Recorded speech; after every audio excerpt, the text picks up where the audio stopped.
Maintenant, la procédure. Nous sommes toujours dans la phase de l'instruction préparée. J'ai dit la dernière fois dans ma première sortie que l'intention est réellement de juger au plus vite. Je crois que cette intention est la criette. Nous ne savons même pas si toutes les décisions sont prises au niveau de la criette. Décision en sens de l'accélération. Parce que nous connaissons, nous travaillons ensemble. Ils ont autre chose à faire.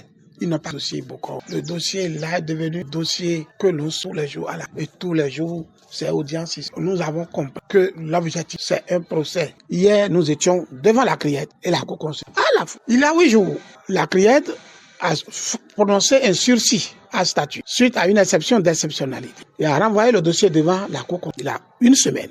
Hier, la Cour nous invite pour le jugement de l'exception. Au même moment, la criette nous invite sans qu'on ne sache. Nous avons demandé à la criette. Nous sommes là-bas, nous ne pouvons pas être ici à la même heure. Renvoyer pour vous, je vais vous dire quelque chose. La criette n'a pas renvoyé. La criette a attendu jusqu'à ce que la Cour rende sa décision là-bas. La Cour a rendu sa décision là-bas un peu après 16 heures. Décision de rejet. Dès que le rejet est tombé là-bas aussitôt, la criette a repris son audience et a réglé le dossier en rejetant les exceptions et autres, toutes les exceptions. Alors, non.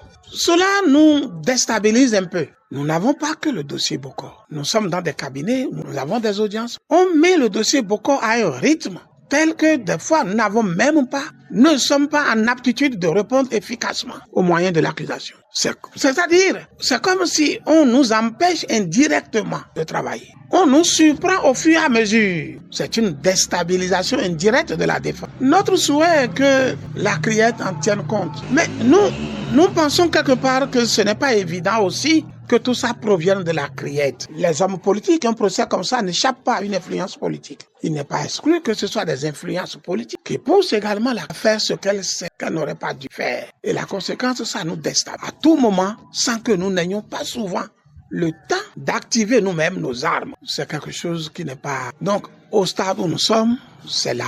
Nous attendons, peut-être d'ici lundi, ils vont encore préparer autre chose, nous inviter, mais nous avons compris que l'objectif, c'est le procès coûte que coûte. Voilà donc l'état.